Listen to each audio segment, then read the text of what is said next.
He's going to give us a great presentation. I'm looking forward to see if yours is any different than the one we had in the year 2000. Out of curiosity, was yours done by, was it? Well, Doug Reeder was the one who brought somebody. So probably was Esteban Shapiro.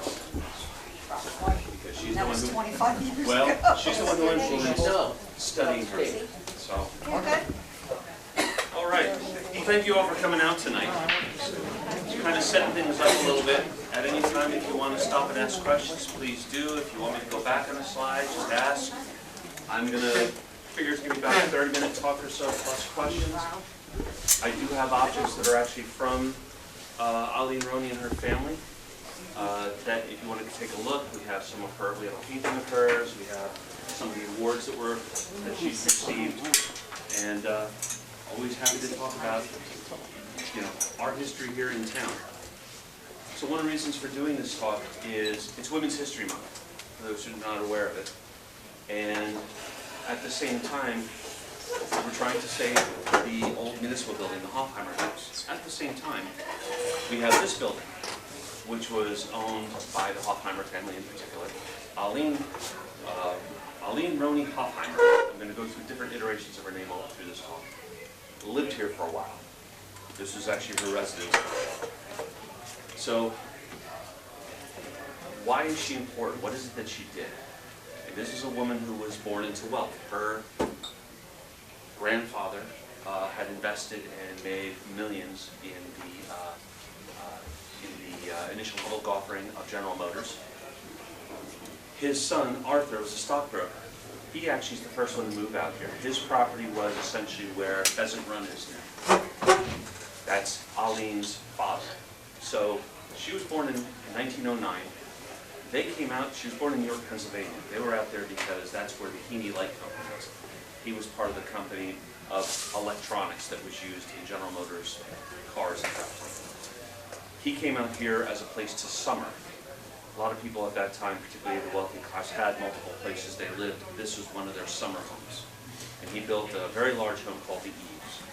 That was, like I said, pretty much where the Pheasant Run Shopping Center is, and actually going behind it, I'll say, up the hill, kind of where the old post office was, in that area.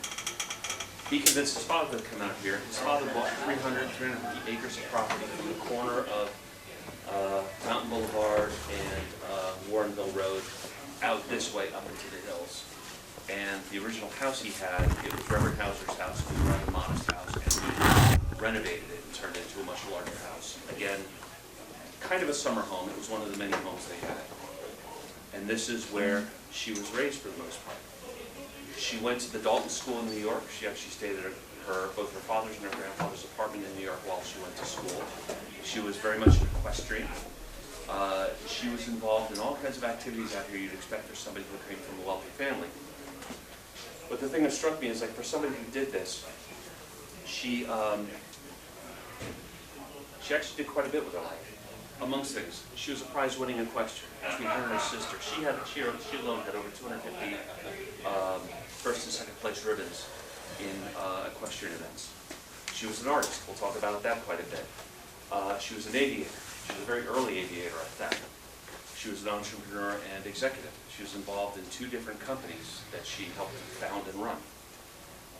She was a patriot. We'll talk about her activities in World War II in terms of helping fund British and French before the Americans got into the war. She was a philanthropist. Part of that fundraising was to do things like helping out those aviators and people in New York, just like her. A little side note, her grandfather, had created a fund that helped bring European Jews over right before the beginning of World War II, as well as helping establish hospitals and health centers in New York and in New York State. And another thing she did is, we can look at her as perhaps a preservationist. That'll be the last thing I'll hit on when we go through this. And mind you, she did all this in 53 years. She only lived till the age of 53. She died at the scene. But most of it actually she did before the age of 40. So a lot of these things all happened before, pretty much by the end of World War II. So just to give you an idea of what kind of person we're talking about here. Here's a quote from her. I'm sorry, I'm walking right in the middle of the slide, excuse me. The thing I was trying to not do, as it says, I hit a man once, socked him in the nose, and it bled. He said that women weren't good for anything but having babies. She was a woman ahead of her time. She was, if you think about it, she's born in 1909. Women didn't even have the right to vote women were expected to basically be raised as, you know, they were going to get their MRS and have children. That was pretty much a good life, particularly for somebody who was from a moneyed family. That was the whole point. Learn skills that are going to help you attract a husband, so you can build on your wealth that way. So, give you an idea also in terms of how her family influenced her. Somebody had a quote they remembered from her that the family brought to us, which was, Aline was born with a silver spoon in her mouth, but she never allowed it to choke her initiative. Her grandfather told her grandfather being Nathan Hofheimer, you may not have money all your life, you know. You must learn to stand on your own 2 feet. And she really did in her life. She did quite a bit. So, let's take a look at her life. And by the way, because there were so many things she was involved in, I was saying this to a few people, every time I studied a little something, it was a rabbit hole you went down in terms of, okay, that could be another 10 pages of something, that could be another 20 pages. So I'm trying to narrow this to just a timeline and the important things she did during that timeline between her birth and her death in 1963. So here's her, young teenager, 1920s. She was, as I mentioned, the daughter of Arthur Hofheimer, born in York, Pennsylvania. She did live out here, but when she was about 3, when she moved out here, she started getting involved in art. Art ended up being a very big part of her life, even at that age, at age 12. And she got involved in studying art, actually not just here, but she traveled the country a bit. She actually went out to Colorado to study as a young teenager, and eventually ended up studying under John Sloan. He is known for what's called the Ashcan School of Art, or Ash Space Can. His style of art and the people who studied with him tended to be a very dark, gritty looking type of art. It was very popular at that period of time, and she used a lot of his techniques and much of the artwork she did in the future. By the way, there's a book here that has, unfortunately it's photocopies, but it has some of her artwork if you want to get an idea of what she did in terms of some of her personal work. You can imagine, this is it. She's 16, 17 years old at this point and heavily into doing art. So, her life was going to change very quickly. So about 1930, with her parents and her grandparents living out here, a plane crash landed in the field. So for those who don't know it, you have the Hofheimer House, the old municipal building. This woods here that's going along Barty Road, that was actually the beginning of the golf course for the family. And then as you go towards Barty Farm Shopping Center, that was just open fields. It seemed that a plane had a problem and it decided to crash land on the field, and she went up and helped the 2 gentlemen who crash landed. And that started her fascination with flying. And immediately she started taking lessons. This is her, very early on, probably at, as you can see, about 21 years old. This is the first plane she owned. It wasn't the first plane she was flying, this is the first plane she owned. She ended up having, early in the 30s, 3 different planes that she owned and flew. And she did fly out of here. She actually would fly in on the fields, fly out. Ended up at Roosevelt Field quite a bit. Talk about that a little bit, but Roosevelt Field, where Roosevelt Field Mall is now in Long Island, that was considered the cradle of thank you, lost the word, out there. Big thing most people know Roosevelt Field for, that's where Lindbergh took off on his flight to Paris. So, she's painting, she's flying, she also gets married at this time. She marries a Bamberger, not the Bamberger as in the shopping chain. Bamberger, same family line, but he was a stockbroker. That marriage didn't last very long. Very shortly after they were married, they got divorced. No real reason given for it. But then, while she's flying and getting all these licenses, we'll talk about it in a minute, she meets Reginald Langhorne Brooks. Reggie Brooks was the nephew of Lady Astor, so of the fabled Astor family in New York. And one of the Astors was one of the ones who went down with the Titanic.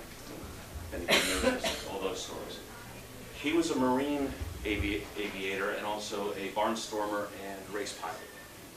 And by the time they met, she was already getting her commercial pilot's license and her multi-engine pilot's license at the same time.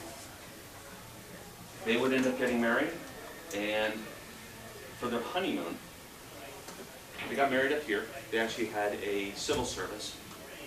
They got married at Carlisle. They got in their planes, and they flew 17,000 miles in individual planes. First to the West Indies, and then out to Mexico. And then came back here. When they got back here, they actually got involved. This is where her first gets involved in business.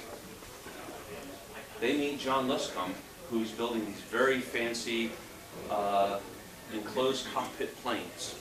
One of the early closed cockpit planes. They invest in him and start the business. Basically, they're almost like the Rolls-Royce of planes at that point. Unfortunately, the timing was kind of bad. You're getting, in the middle of the Depression. The business did all right. They actually did more business with their farming planes, doing seeding and spraying, than they did with their private planes. But she would fly this plane around for most of her life. And John Luscombe killed in Long Island. There's a terrible picture of, but that's Roosevelt Field. She was approached by the people at Roosevelt Field because they knew she was an artist. They wanted to have an art installation. They wanted to do something big, and she suggested a mural. And not only a mural, but she wanted to do something on a grand scale. She wanted it to be a particular style in terms of the way they would do frescoes on plaster. So she ends up at this time studying fresco techniques, and decides, you know what, I'm going to learn from the best. I'm going to go to see Diego Rivera. So she flies to Mexico. Ends up getting a record. She had the record at the time. First woman to fly nonstop from New York to Mexico. Sorry, not nonstop, just individual flying to Mexico from New York. And she studied under Diego Rivera. At the same time, it turns out, it was a trade. He needed to learn some painting techniques, so she taught him what she had learned from John Sloan, and taught him in particular, let me find the word here, tempera. Tempora or tempera? Tempera, thank you. Painting techniques, that was part of one of the things John Sloan did. And this is where you can see she's starting to paint on the canvas at Roosevelt Field. It's a massive project. Nobody could believe she's going to do anything this large. But she started this mural in 1935. She finished it in 1938. The original one, 106 feet long. It basically spanned wall to wall inside a hangar. And on it, and by the way, she did what they called the early history of flight. She only did from basically the turn of the century to I think 1927 was the only period that this covers. And in terms of numbers, she had over 500 notable pilots and mechanics and designers, faces on all that. And I have a booklet if people want to see it. Every single one of them has been identified. They are pictures of each of the individuals. And then over 250 aircraft at the time, different aircraft, not even repeats, 250 different aircraft that she did on this mural. Absolutely massive. So, again, 1935 to 1938, she still goes out and is flying. She earns her British pilot's license. She earns, in 1938, the Irish commercial pilot's license. She's the first woman to do that, to get a commercial pilot's license in Ireland. And then, in the middle of all this, 1937, Reginald Brooks divorces her. His reason for divorcing her? Cruelty. That she was cruel to him. She wasn't home enough. Sorry? She wasn't home enough. Let's say she wasn't home enough. She wasn't being a homemaker. I guess he didn't like that. So we're only up to 1938 at this point. She's done all this work. Now the war is starting. She wants to get involved. She actually goes to England, applies to be part of what they call the Air Transport Auxiliary. They knew they needed pilots to transport planes and equipment back and forth and not utilize fighter and bomber crews to do that. She got turned down because she was an American. She was not an English citizen. So she ended up going to France. She actually worked with the French Red Cross. She drove ambulances. She organized canteens for the soldiers and the pilots. She helped out with the transport and logistics to support all the injured soldiers at that point.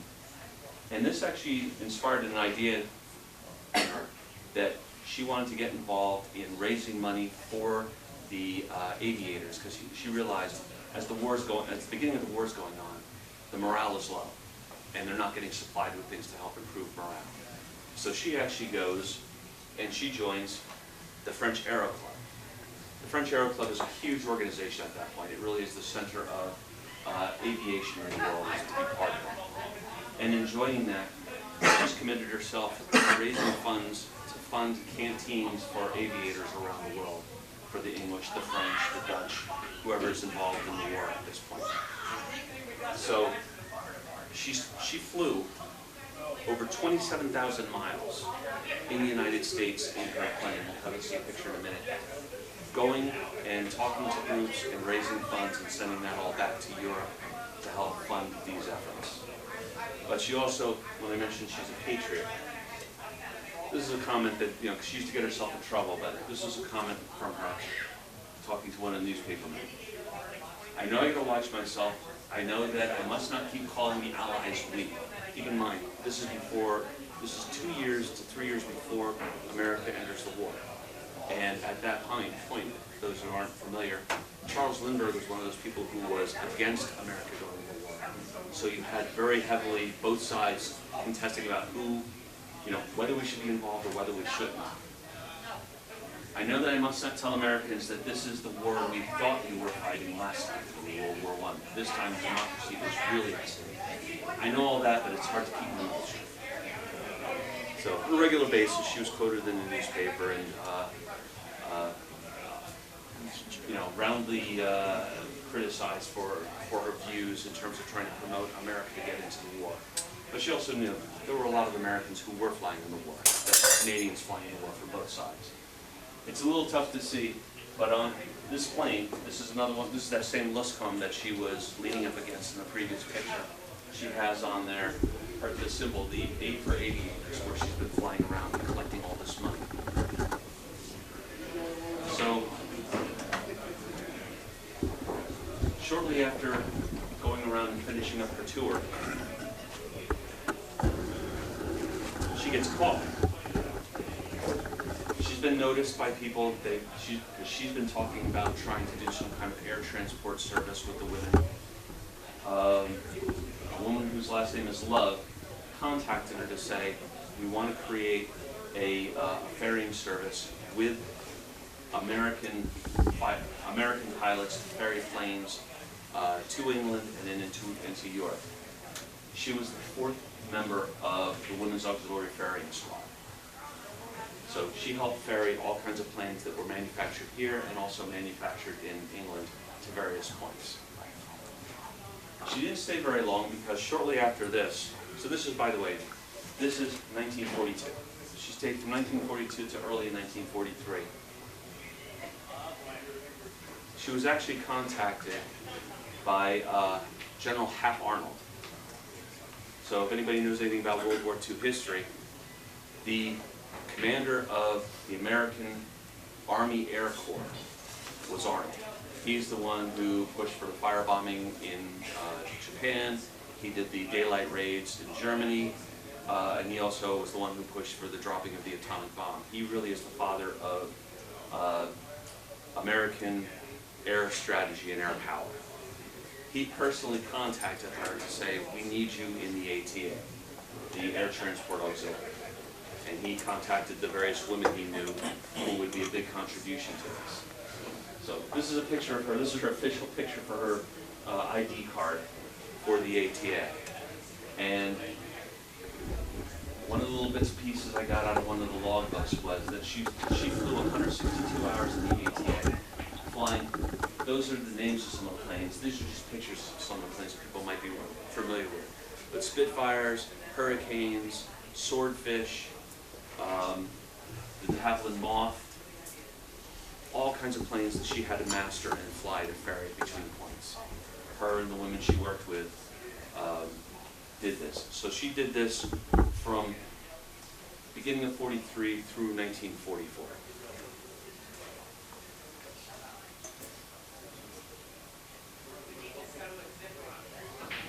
So the war ends, she comes out, she actually starts getting involved back into getting into business.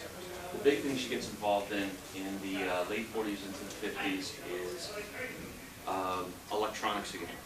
Her family background is electronics. By the way, when I say electronics, we think electronics today in terms of integrated circuits, computer, things like that.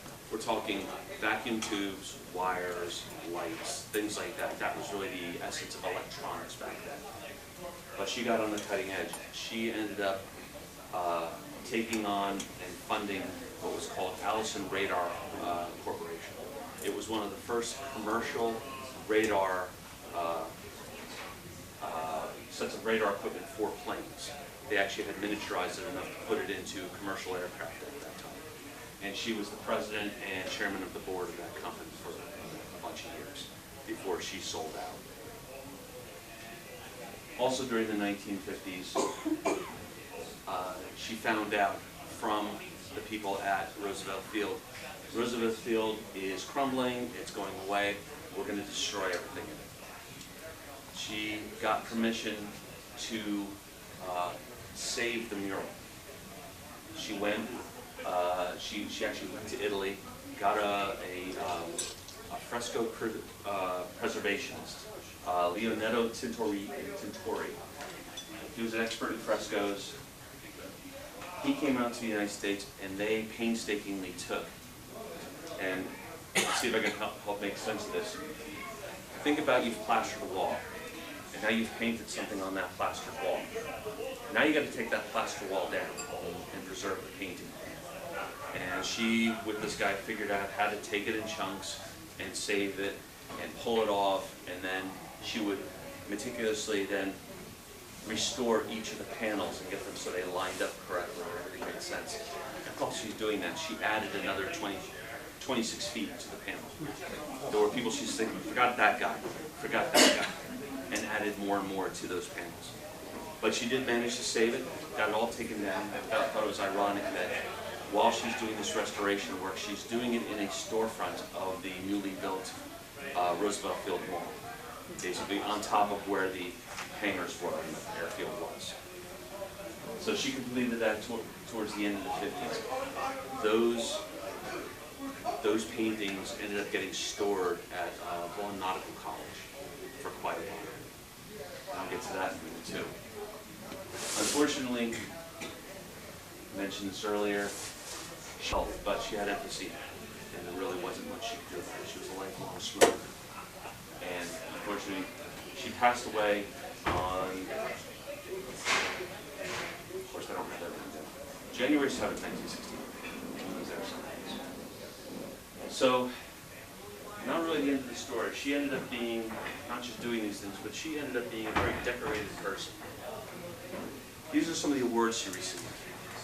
Some in her lifetime, some afterwards. For her work with the French, she got the, by the way, I'm going to do my best to pronounce the French. I stink. So, and actually, does anybody know how to speak French? Next one. I'm going to lean on you because you did a much better job than I did, David. So, sorry, the word, missed the word. And then, companion of the Or de Liberation, de la Liberación. Those were for her work with the Red Cross in ferrying French troops and French planes back and forth in France and Peru. She received the King George VI Medal for her work with the English, both for the ATA and with the WASP. By the way, I didn't touch on this, but the WASP was the predecessor to what became the WASPs in the Army era. She was in 1910, we have it up here, sorry, 2010, she was inducted into the New Jersey Aviation Hall of Fame, and a year later, she was presented as part of the group of the WASPs, the WASP, and the ATA pilots, the women who were involved in World War II and their contributions to the U.S. war. So she was quite a decorated person. And finally, this only just came up the other day, but there's always been the question of when are they going to do something with this mural? There's got to be something they can do in terms of putting it up. And then this came across the wire. Just a couple of weeks ago, it was decided that Vaughn College is donating the mural to the Cradle of Aviation Museum, which is part of that establishment over there. They're going to be putting it up in its complete form for the public to see. So again, her preservation efforts paid off. She's actually going to, her artwork is actually going to live. And that is all I have this evening on this. Any questions?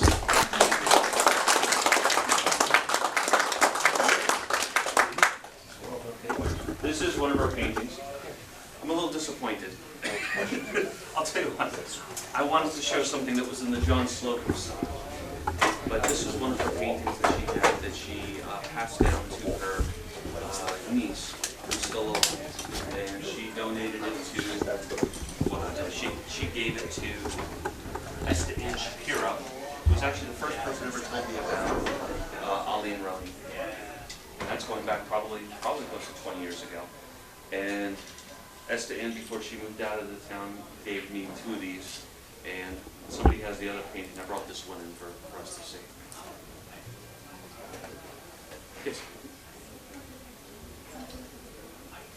Well, what I was going to suggest is, well, thank you for bringing it up. For those in the club, we have a lot of objects from Aline, whether it be some of the framed pictures, other photographs, the artwork, whatever. We would love if you had space to put it someplace in here, since this was part of her home for a while. So if there's an interest, we'd be more than happy to start working with you. Members of the Historical Society would love to be able to bring things in and show you what we have and see about putting it up. That would be fantastic. Cool. Thank you, Rory. You're welcome.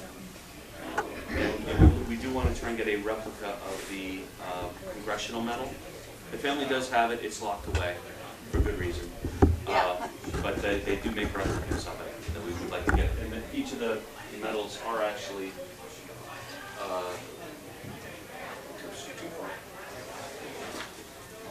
they are custom to the occasion. So that is actually the WASP medal, commemorating the women who flew in World War II.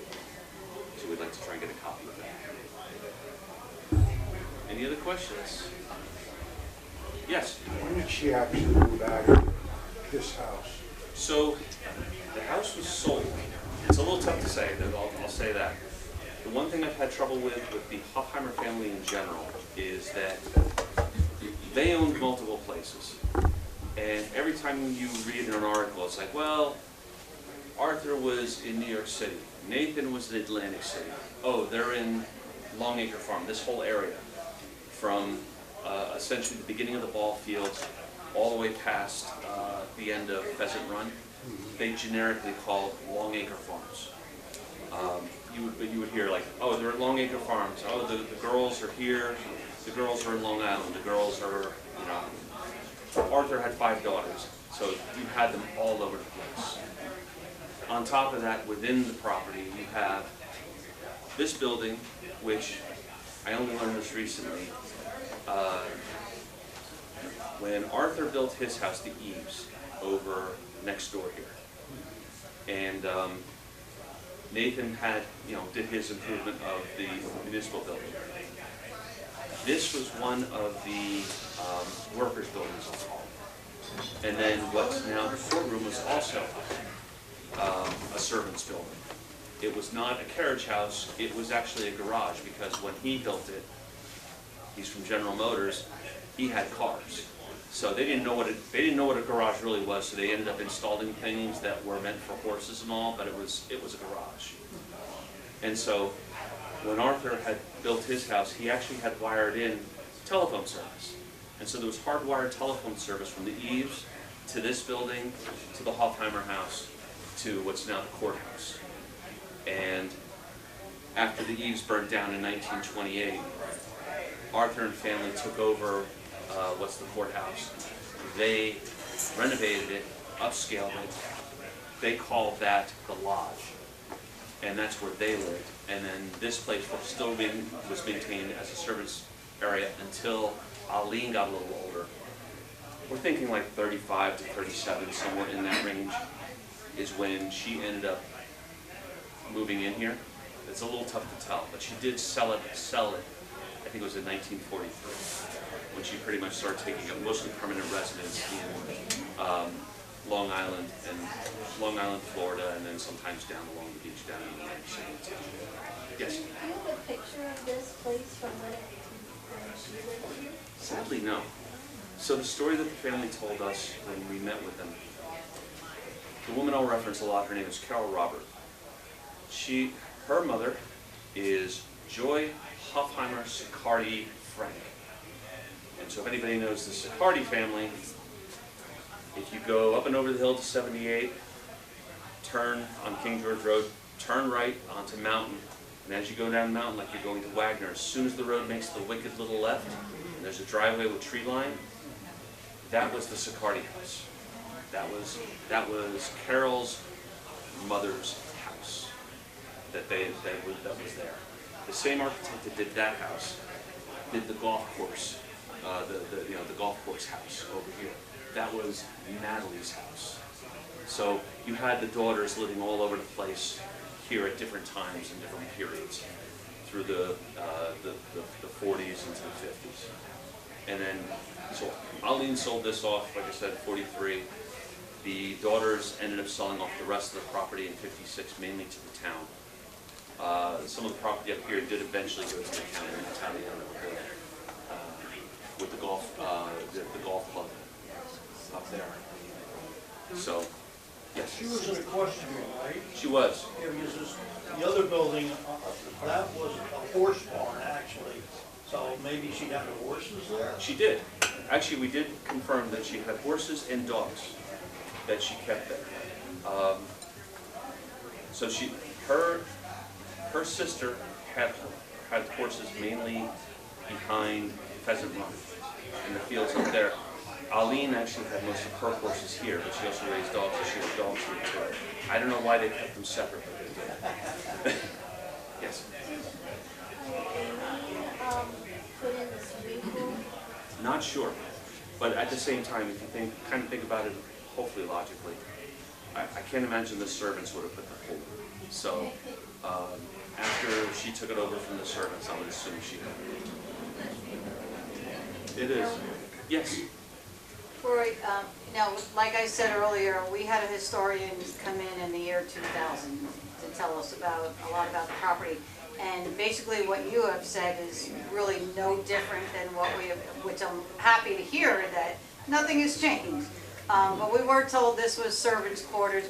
We did not know that one of the family members lived here. So that's fantastic. But do you have any idea who they sold the property to in you said 1940 something? 43.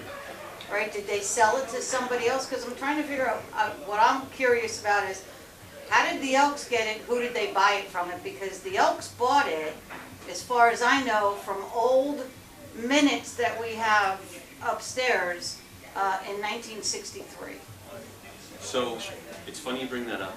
that's one of the rabbit holes I'm trying to go down. Because I have the whole thing of like, oh, I find, first of all, I always assumed when the sister sold the property in '56, it included this. And then I find out in doing some research, no, Aline actually sold her portion much earlier. Not sure why, maybe she just wanted to be moving out of town. And then I saw some of the notes when I'm trying to figure out the chronology of when it got transferred to the Elks. So I'm trying to figure out that period, what happened in that period of time, who owned it, what did it go back and forth with? Yeah, you're talking 20 years. Who owned it for that 20 years before the Elks got it in '63? Right. So I'm working on that. When I get an answer, I'm more than happy to share it with you. We're just curious. Well, I'm just curious. I don't know about anybody else. I'm just curious because, like I said, we had somebody come in the year 2000 and tell us all about the property. And we did have one of our members research the pool. Which wouldn't be surprising Hasn't in been certain ways. confirmed, actually, but it's, all his research was going in that Give me 1 direction. second, I'll get to you. The one thing I will say too, that as we've been talking to different people who have, I'll say, like Carol Robertson, firsthand knowledge, we didn't realize how deep the waterway was back here, back then. They used to row canoes and rowboats up and down. Pictures. Yeah. And at the same time, we have some knowledge of, I'm sure, did you hear those about Frederick Law Olmsted's firm being involved in the landscaping here? Okay. For those who aren't familiar, Frederick Law Olmsted is considered the father of American landscape architecture. His firm and then his son running the firm in, I'm trying to remember, was that 1917, 1918, something like that, somewhere in that range, worked with Lena Hofheimer, Nathan's husband, right? Nathan's wife, to do the landscaping from the main street all the way back.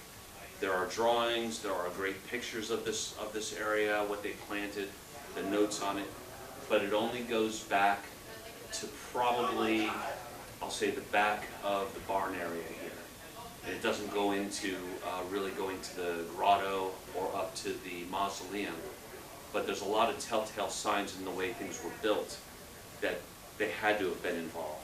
Like as an example, if anybody's looked, when you look at the waterway going, as you come up Barty Road going towards DPW, if you've ever gone down there, it's actually lined with rocks, like they fitted the rocks in there. It's very much something that Olmsted would have done. He's done that in a lot of different parks, both in Central Park, Prospect Park, some of the parks in East Orange, that have the exact same kind of look that would have made sense.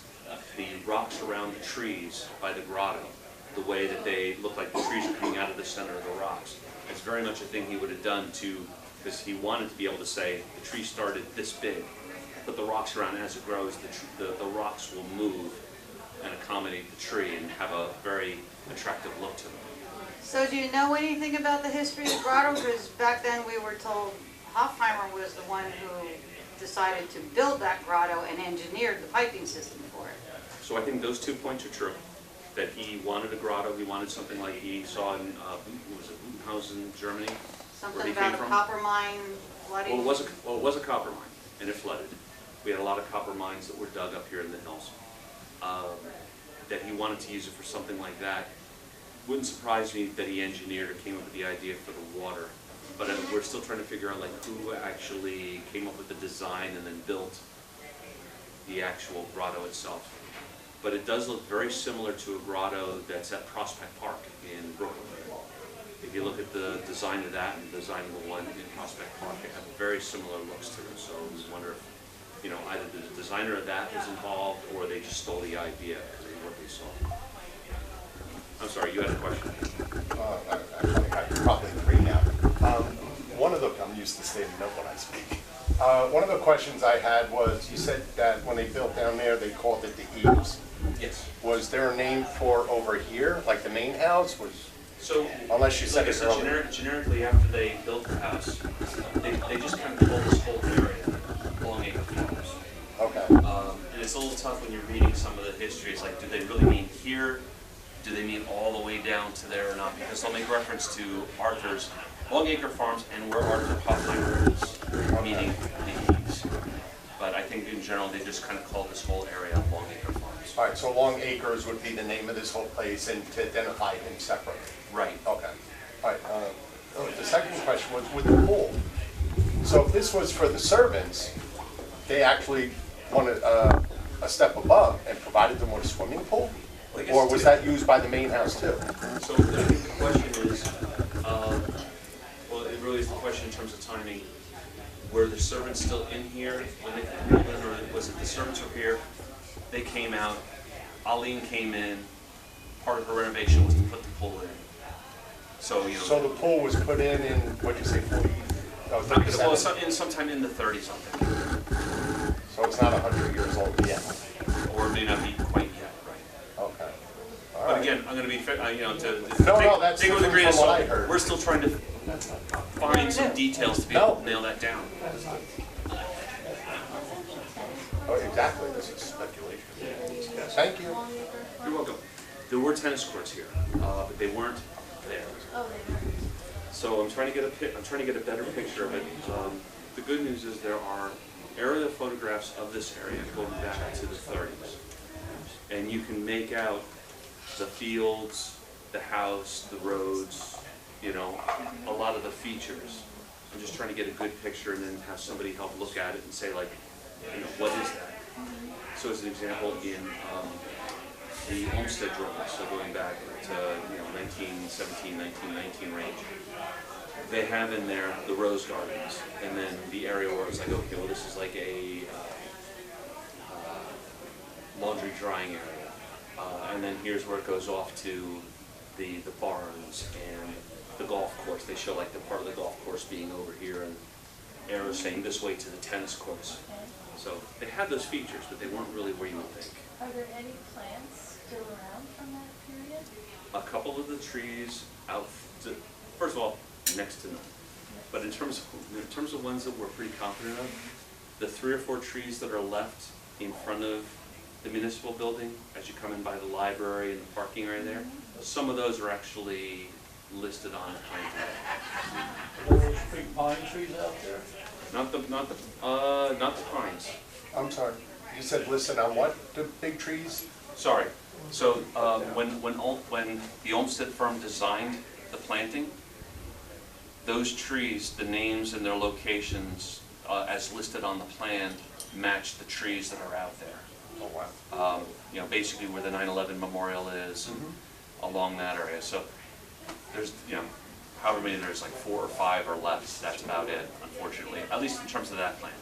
But I'm pretty confident a lot of the trees as you go down Barty and then back by the grotto and all that, whoever planted those, we don't have a plan, but those were some original plant trees from back that long, you know, a little over 100 years ago.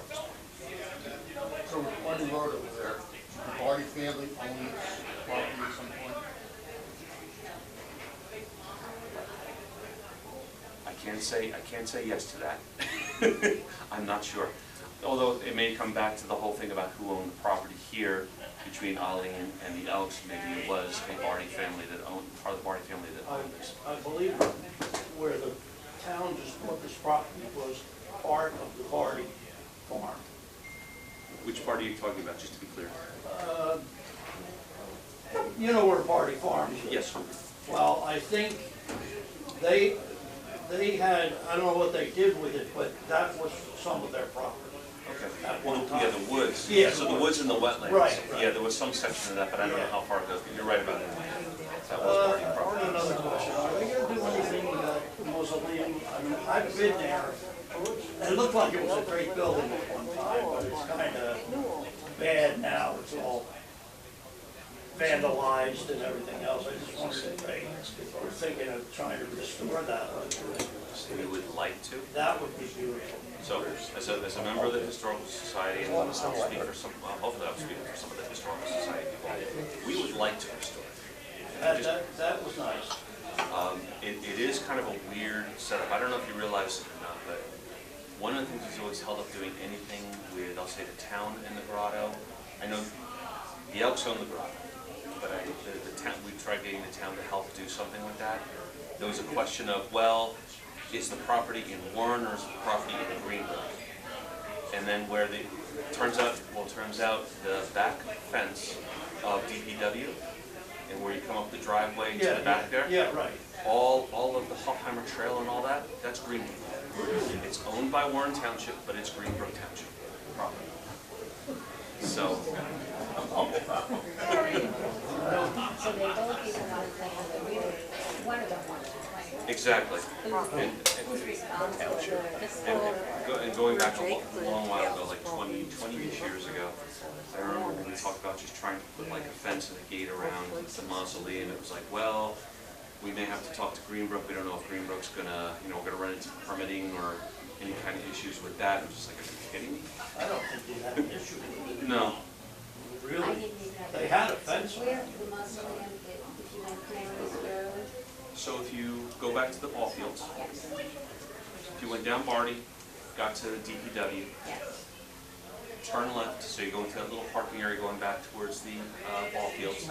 Turn right and go up the hill a little bit, so you've got the DPW fence on your right.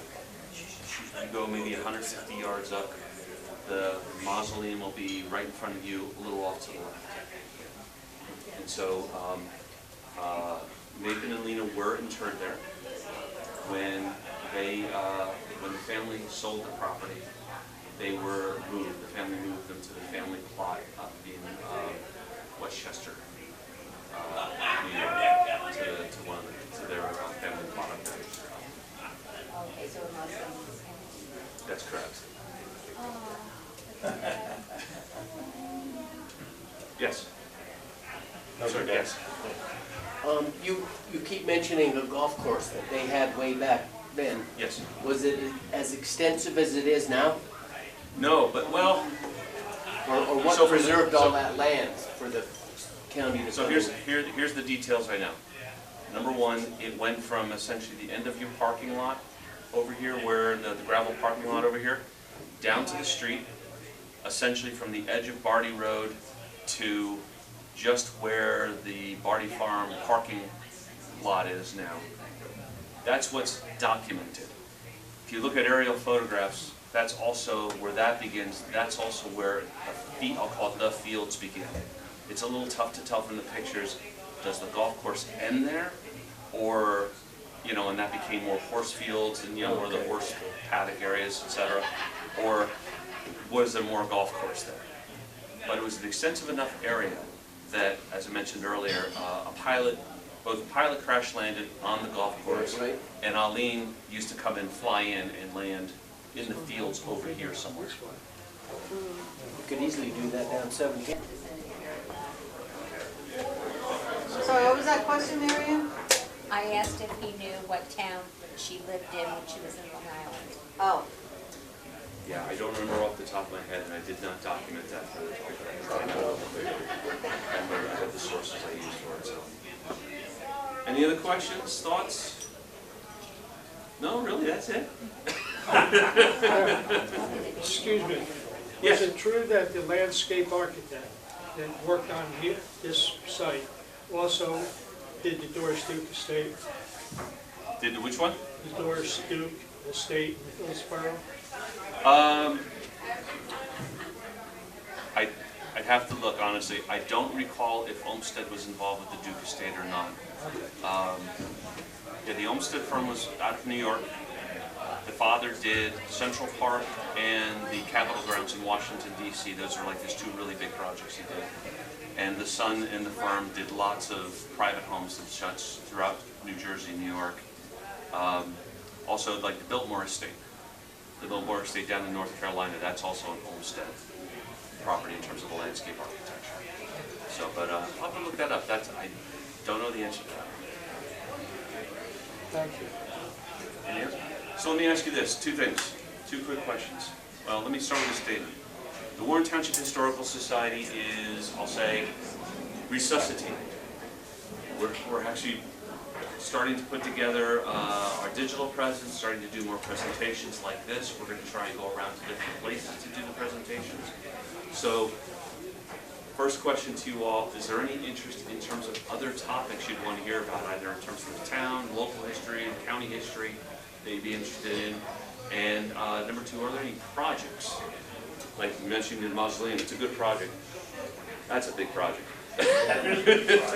But, you know, we're looking for things to see, like what are people actually interested in? Do they have any old, in Warren, any old cemeteries that they could look at? So we have, so the town actually owns